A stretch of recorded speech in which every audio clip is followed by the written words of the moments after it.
Welcome everybody, it's your reliable channel PKD education. मैं हूं जी प्रभात, आपके साथ जुड़ गया हूं न्यू सेशन के साथ। फ्रेंड्स, आज ये जो क्लास चल रहा है आपका ये जो क्लास नंबर 25 है, और आप थोड़ा रिमेंबर करना, मैं आपको पहले भी बोल दिया था, और एक या फिर 2 क्लास लगेगा हमें ये रिसर्च एप्टीट्यूड का जो भी कुछ इंपॉर्टेंट क्वेश्चन है उसको अगर हम खत्म करेंगे। फ्रेंड्स, आज जो ये है रिसर्च एप्टीट्यूड का लास्ट पार्ट है, मीन्स लास्ट सेशन है रिसर्च एप्टीट्यूड का। सो फ्रेंड्स, आज जो थोड़ा याद रखना, टीचिंग एप्टीट्यूड भी पहले खत्म हो चुका था, और अभी जो रिसर्च एप्टीट्यूड का इतने दिन से लेकर सेशन चल रहा था, आज वो खत्म होगा। रिसर्च एप्टीट्यूड का जो भी कुछ इंपॉर्टेंट क्वेश्चंस था फ्रेंड्स, ये जो है आपका जो क्वेश्चन नंबर 251 से लेकर 260 तक, 251 से लेकर 260 तक क्वेश्चंस आज फिर हम डिस्कशन करेंगे 10 क्वेश्चंस आपके साथ। फ्रेंड्स, ये जो सेशन है बहुत ज़्यादा इंपॉर्टेंट सेशन है, और ये जो सेशन आपको याद रखना, ये जो क्लास नंबर 25 है। फ्रेंड्स, ये जो आपका जो सेशन चल रहा है, अभी तो हम पेपर 1 का क्लास कर रहे हैं। पेपर 1 जो आपका चल रहा है पेपर 1, उसके बाद हम जो भी कुछ क्लास करेंगे, ये जो इधर इसका जो रिसर्च एप्टीट्यूड के बाद जो भी कुछ क्लास आएगा पेपर 1 का ही क्लास करेंगे। अगर आपका डिमांड बहुत ज़्यादा आएगा फिर हम कॉमर्स का क्लास स्टार्ट करेंगे। फ्रेंड्स, ये आपको जो भी क्लास अगर चाहिए फिर आप मुझे कमेंट में भेज दीजिए। फ्रेंड्स, देखते हैं फ्रेंड्स आज का इस सेशन में कौन सा धमाकेदार क्वेश्चन से, देखते हैं फ्रेंड्स आगे।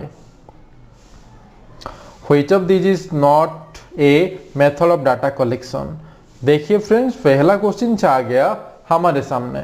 इसमें से जो दिया गया है which of this is not a method of data collection, इसमें से जो पूछा गया है, हमें कुछ मेथड पूछा गया है। इसमें से इस मेथड में से कौन सा एक मेथड नहीं है डाटा कलेक्शन का। ये जो आपको पूछा गया डाटा कलेक्शन का कौन सा एक मेथड नहीं है आपको पूछा गया है, इसको आप याद रखना, नॉट लिखा गया है इसमें से।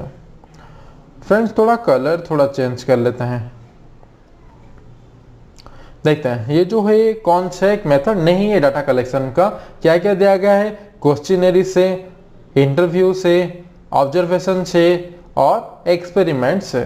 इसमें से जो देखिए हमें डाटा कलेक्शन करने के लिए कौन सा मेथड जरूरी नहीं है हमारे लिए। अगर हम क्वेश्चन पूछेंगे तो इसमें से तो हमें कुछ डाटा मिल जाएगा, और इंटरव्यू के द्वारा भी हमें कुछ डाटा मिल जाएगा। अगर हम ऑब्जर्वेशन मेथड को यूज करेंगे, हम सिर्फ ऑब्जर्व करेंगे, अगर हम कुछ भी नहीं करेंगे, सिर्फ ऑब्जर्व करने के द्वारा भी हमें कुछ डाटा मिल जाएगा। मगर सिर्फ एक्सपेरिमेंट हम जब करते हैं उसमें से हम डाटा कलेक्शन, ये एक मेथड नहीं है। एक्सपेरिमेंट्स ये जो है डाटा कलेक्शन का एक मेथड नहीं है। So option D is the correct answer, क्योंकि हम सब डाटा कलेक्शन करने के बाद भी हम जो भी कुछ एक्सपेरिमेंट स्टार्ट करते हैं, और ये जो एक किसमें से एक नहीं है, एलिमिनेट हम कर देंगे। ये जो एक्सपेरिमेंट से ये डाटा कलेक्शन का एक मेथड नहीं है। So option D is the correct answer. देखते हैं फ्रेंड्स क्या है आज का इस सेशन का second question. Which of the following is not an example of random sampling method. इसमें से जो दिया गया है फ्रेंड्स, कौन सा एक मेथड नहीं है, किसका, रैंडम सैम्पलिंग मेथड का। ये जो आपको दिया गया है इज नॉट एन एग्जाम्पल, इसमें से कौन सा एक एग्जाम्पल नहीं है रैंडम सैम्पलिंग मेथड का। आपको क्या लगता है फ्रेंड्स, आप थोड़ा देखिए इसमें से क्या ऑप्शन हो सकता है। ये जो हमें जो दिया गया है फ्रेंड्स, देखते हैं क्या क्या ऑप्शन दिया गया है आज हमें। पहला ऑप्शन दिया गया है फ्रेंड्स, फर्स्ट जो आया है सिस्टमेटिक सैम्पलिंग एक, and second option stratified random sampling, third simple random sampling, fourth all of the above. इसमें से जो फ्रेंड्स दिया गया है कौन सा एक रैंडम सैम्पलिंग मेथड का एग्जांपल नहीं है। सिस्टमेटिक सैम्पलिंग, क्या ये एक रैंडम सैम्पलिंग का एग्जांपल नहीं है। देखते हैं क्या है आगे, stratified random sampling, simple random sampling, all of the above. इसमें से आपको थोड़ा याद रखना पड़ेगा, ये जो दिया गया है systematic random sampling is the correct answer, option A is the correct answer, क्योंकि इसमें से जो दिया गया है रैंडम सैम्पलिंग मेथड का ये एक एग्जांपल नहीं है। क्योंकि रैंडम जो दिया गया है आपको हम उसको रेंडमली पिकअप करेंगे। ये जो दिया गया रैंडम का ऑप्शन रैंडम सैम्पलिंग है, ये भी रैंडम ऑल अदर इसमें से नहीं होगा। सो इसमें से जो दिया गया सिस्टमेटिक, ये तो सिर्फ सिस्टम को फॉलो करता है ना, ये रैंडम कब हो सकता है, ये जो सैम्पलिंग यूज करेगा जब भी। सो इसी के वजह से option A is the correct answer.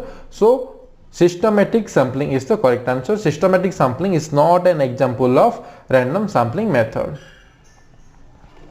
Which of the following is an example of random sampling method? आपको पिछले क्वेश्चन में क्या दिया गया था फ्रेंड्स, आपको पिछले क्वेश्चन में जो दिया गया था कौन सा एक रैंडम सैम्पलिंग मेथड का एग्जाम्पल नहीं है, मगर इसमें से जो आपको पूछा गया है फ्रेंड्स कौन सा एक बेस्ट एग्जाम्पल है किसका, रैंडम सैम्पलिंग मेथड का।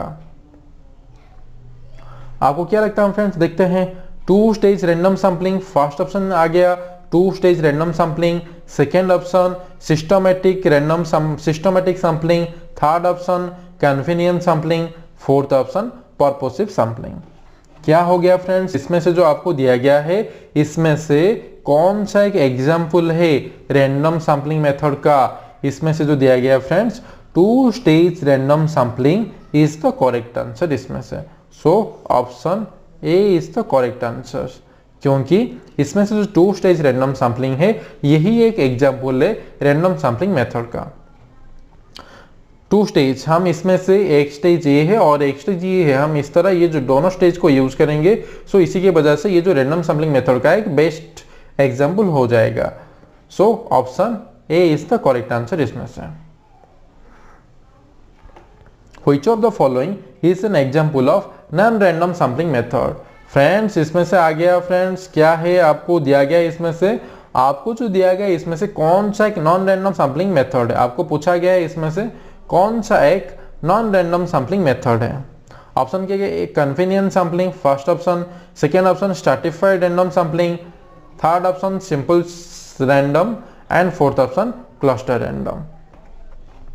इसमें से आपको क्या ऑप्शन लगता है फ्रेंड्स, ये जो दिया गया which of the following is an example of non random sampling, ये जो दिया गया एक एग्जाम्पल है नॉन रैंडम सैम्पलिंग मेथड का एक एग्जाम्पल है, कौन सा है, convenient sampling, stratified random sampling, simple random, या फिर आपको क्या दिया गया फ्रेंड्स इसमें से क्लस्टर रैंडम। इसको भी थोड़ा आप याद रखना फ्रेंड्स, ये जो है convenient sampling is the correct answer. Option A is the correct answer, क्योंकि ये जो है रैंडम सैम्पलिंग में नॉन रैंडम सैम्पलिंग मेथड का एक एग्जांपल है, convenient sampling, stratified random sampling एक एग्जांपल है, सिंपल रैंडम, क्लस्टर रैंडम ये भी एग्जांपल है, मगर जो कन्वीनियंट सैम्पलिंग है ये एग्जांपल नहीं है। ये जो आपको कुछ टर्म्स मिला है फ्रेंड्स, इसमें से कन्वीनियंट सैम्पलिंग इसको क्या बोलते हैं, कौन किसको हम कन्वीनियंट सैम्पलिंग बोलते हैं, या फिर स्ट्रैटिफाइड रैंडम सैम्पलिंग किसको बोला जाता है, या फिर सिंपल रैंडम, या फिर क्लस्टर रैंडम। ये जो टर्म्स आपको बार बार जो टर्म्स आएगा, थोड़ा ये जो टर्म्स जो आएगा आप इसको थोड़ा अभी खुद पे ही ट्राई कीजिए सॉल्व करने के लिए, या फिर ये जो टर्म्स है आपको अगर कुछ भी डाउट है आप इस टर्म्स को खुद ही सॉल्व कीजिए और आप देखिए इस टर्म का मीनिंग क्या है। अगर फिर भी आपको कुछ डाउट होगा फिर मुझे आप कमेंट में भेज दीजिएगा, मैं आपका ये जो भी कुछ क्वेश्चंस या फिर जो भी कुछ टर्म्स का डाउट है मैं आपको वहां पर सॉल्व कर दूंगा। या फिर अगर मुझे कुछ ज़्यादा अगर आपको पूछना चाहिए सैम्पलिंग का ऑल टर्म्स हमें समझा दो, फिर मैं एक न्यू सेशन लेकर आऊँगा, सैम्पलिंग का ऑल टर्म समझा कर आऊँगा, आपको समझा दूंगा अच्छे से ऑल टर्म सैम्पलिंग का। देखते हैं फ्रेंड्स आज का नेक्स्ट क्वेश्चन क्या है। What is cross sectional design, इसमें से जो दिया गया है फ्रेंड्स क्रॉस सेक्शनल डिजाइन किसको बोलते हैं। पहले आप थोड़ा ये जो ऑप्शन थोड़ा देख लीजिए, हम थोड़ा इसमें से कुछ ले जा रहे हैं, हमारा पेन को थोड़ा चेंज कर देते हैं।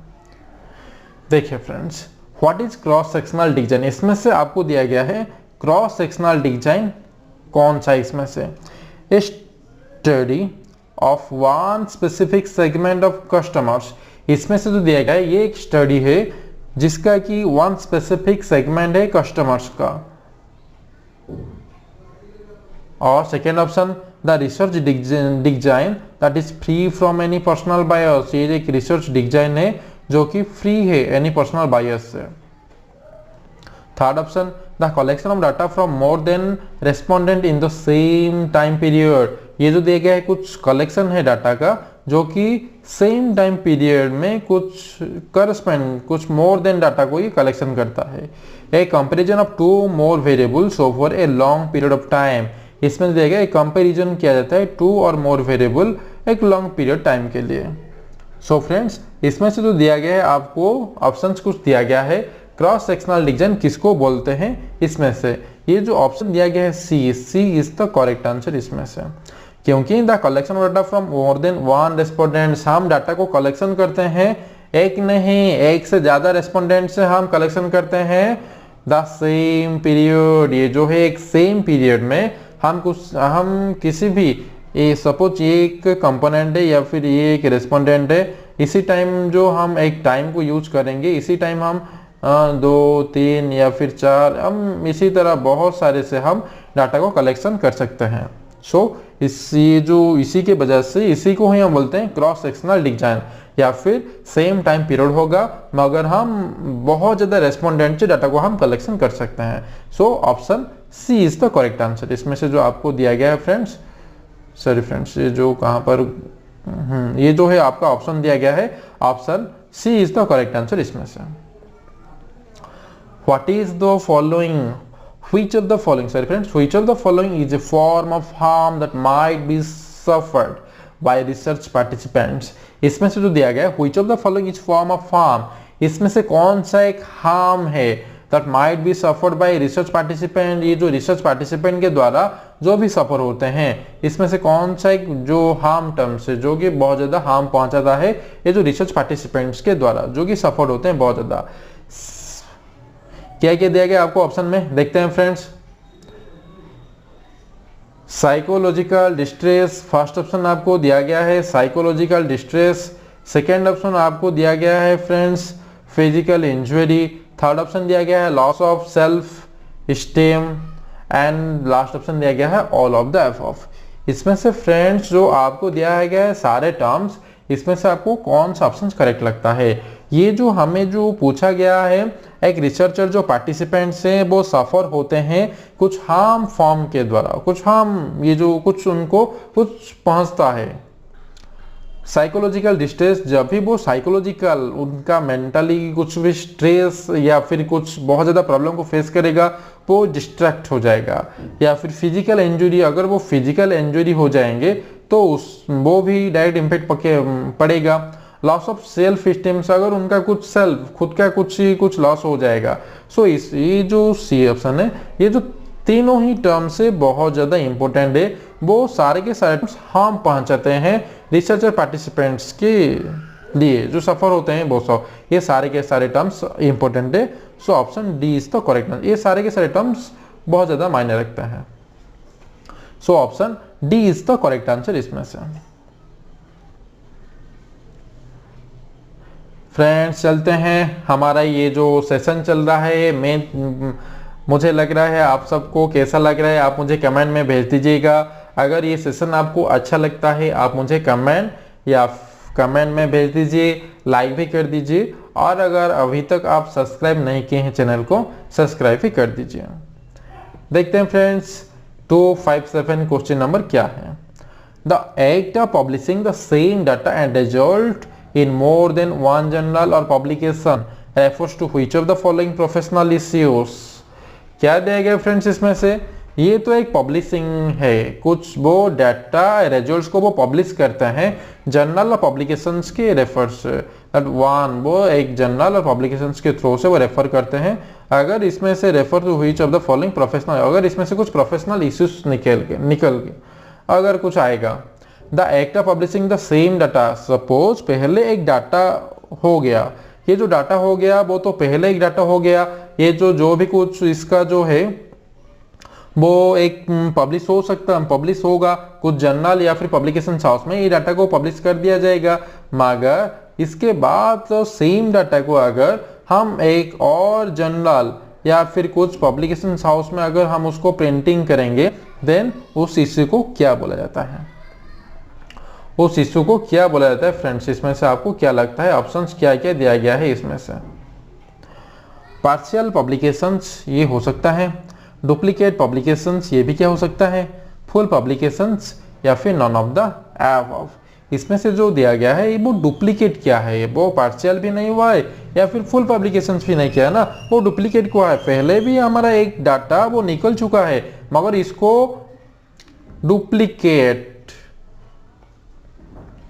डुप्लीकेट क्या है, उस डाटा को डुप्लीकेट करके वो एक और जर्नल या फिर पब्लिकेशन हाउस में उसको वो रेफर करेगा उस डाटा को। सो इसी की वजह से उसको हम बोलते हैं डुप्लीकेट पब्लिकेशन बोलते हैं। So option B is the correct answer इसमें से। Option B is the correct answer friends, duplicate publication हम उसको बोलते हैं। 258 आज का हमारा सेशंस बहुत ज़्यादा मज़ेदार है। आपको कैसा लग रहा है आप मुझे कमेंट में भेज दीजिए। इसके बाद हम कौन सा क्लास करेंगे आप मुझे फिर से कमेंट में भेज दीजिएगा।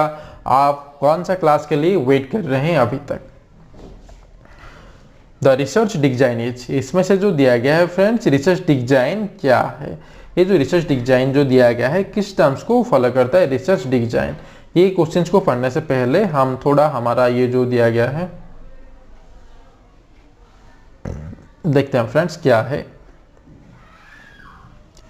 फर्स्ट ऑप्शन क्या दिया गया है इसमें से, a common method, a common method adopted by all researchers to carry out research. ये जो दिया गया है फर्स्ट ऑप्शन एक कॉमन मेथड है इसमें से जो कि एडॉप्ट किया जाएगा रिसर्चर्स के द्वारा। सब जो रिसर्चर्स है टू कैरी आउट रिसर्च, वो रिसर्च को करने के लिए वो उसको फॉलो करेंगे या फिर वो पिकअप करेंगे, उसको एडॉप्ट करेंगे वो रिसर्चर्स के द्वारा। कॉमन मेथड जो भी होगा उसको क्या हम रिसर्च डिजाइन बोलते हैं।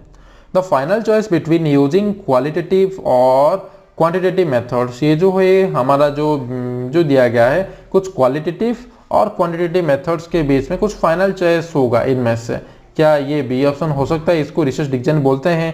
प्रेजेंटेशन ऑफ रिसर्च फाइंडिंग्स, क्या ये जो दिया गया है प्रेजेंटेशन दे सकता है रिसर्च फाइंडिंग का। या फिर a framework for every stage of data collection and its analysis, या फिर ये जो फ्रेमवर्क है एवरी स्टेज का जो भी डाटा कलेक्शन होगा उसके बाद उसको एनालिसिस किया जाएगा। सो इसमें से option D is the correct answer friends. क्योंकि ये जो रिसर्च डिजाइन क्यों उसको बोला जाता है, हम जो भी कुछ एवरी स्टेज में हम डाटा को कलेक्शन करेंगे, पहले हम क्या करेंगे डाटा को कलेक्ट किया जाएगा और उसके बाद हम उसको एनालाइज करेंगे। सो ये जो आपको दिया गया है हम एक फ्रेम में रिसर्च डिजाइन इसको ही बोलते हैं। हम पहले जो भी कुछ डाटा है हम उसको एक फ्रेमवर्क की तरह उसको हम डाटा को पहले एवरी स्टेज में हम उसको डाटा को कलेक्शन किया जाएगा और उसके बाद उसको एनालिसिस किया जाएगा। So option D is the correct answer इसमें से। आपको जो लगता है फ्रेंड्स इसमें से जो ऑप्शन डी है वो डी ही करेक्ट आंसर है इसमें से। फ्रेंड्स ये जो आपको दिया गया है आज का इस सेशन का सेकेंड लास्ट क्वेश्चन से देखते हैं फ्रेंड्स क्या है आज का इस सेशन का second last question. Which form of reasoning is the process of drawing a specific conclusion from a set of premises? क्या दिया गया फ्रेंड्स इसमें से देखते हैं। Which form of reasoning, इसमें से एक फॉर्म पूछा गया है हमको रीजनिंग का, एक फॉर्म पूछा गया है रीजनिंग का। Is the process of drawing a specific conclusion, वो क्या करेगा ड्राइंग करेगा एक स्पेसिफिक कंक्लूजन को लेकर from A set of premises. एक कुछ प्रीमिसेस दिया जाएगा उसमें से वो कंक्लूजन निकलेगा वो ड्राइंग करेंगे। उसको कौन सा फॉर्म है, rationalism, deductive reasoning, inductive reasoning या फिर प्रोबेबिलिस्टिक्स। सो फ्रेंड्स इसमें से आपको क्या लगता है, इसमें से जो ऑप्शन से इंडक्टिव रीजनिंग इसको बोलते हैं। ये जो है रीजनिंग का इंडक्टिव रीजनिंग है जो कि हम एक जो प्रोसेस से ड्राइंग करते हैं एक स्पेसिफिक कंक्लूजन भी उसको निकालते हैं किससे, एक प्रीमिसेस से। So option C is the correct answer इसमें से।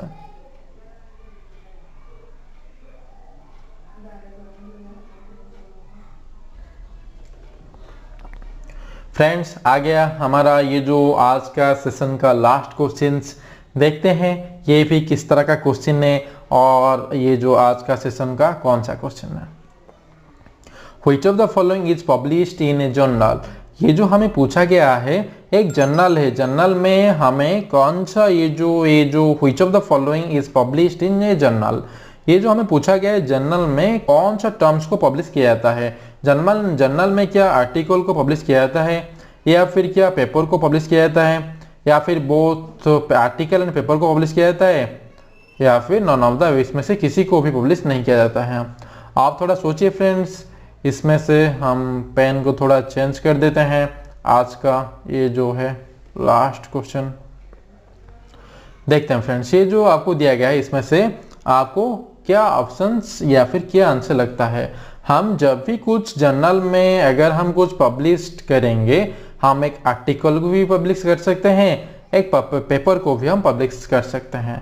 So option C is the correct answer इसमें से, बोथ ए एंड बी। आपको जो दिया गया है, हमें एक पब्लिश करना है जर्नल में, हम बोथ आर्टिकल और पेपर हम दोनों को ही पब्लिश कर सकते हैं। So option C is the correct answer इसमें से। फ्रेंड्स, आज था आपके लिए बहुत ज़्यादा इम्पोर्टेंट और ये जो है धमाकेदार क्वेश्चंस था आप सबके लिए। फ्रेंड्स, आपको अगर ये सेशन अच्छा लगता है, आप इस चैनल को सब्सक्राइब कीजिए, लाइक कीजिए, शेयर कीजिए बहुत ज़्यादा आपका फ्रेंड्स के साथ। और फिर भी अगर आपको कुछ डाउट है इसमें से, आप मुझे कमेंट में भेज दीजिए। मैं आपका सारा कमेंट को पर्सनली पढ़ूंगा और आपको रिप्लाई भी दूंगा। अगर इसके बाद आपको कौन सा एक न्यू क्लास चाहिए, अगर आपको पेपर 1 का ही क्लास चाहिए, मैं आपको पेपर 1 का ही क्लास लाऊंगा आपके लिए इंपॉर्टेंट क्वेश्चंस फिर से। अगर आपको कॉमर्स पेपर का क्वेश्चंस चाहिए, मैं आपको फिर से आपके लिए मैं ढूंढ के बहुत अच्छा जो कि डायरेक्टली एग्जाम में आ सकता है, उस तरह का क्वेश्चन मैं सिलेक्शन करके आपके लिए लाऊंगा। फ्रेंड्स, ये तो आपको जो भी क्लास चाहिए आप मुझे कमेंट में भेज दीजिए। मैं आपको बहुत जल्द मिलूंगा फिर से एक न्यू क्लास न्यू डे के साथ। Thank you friends, take care, all the best.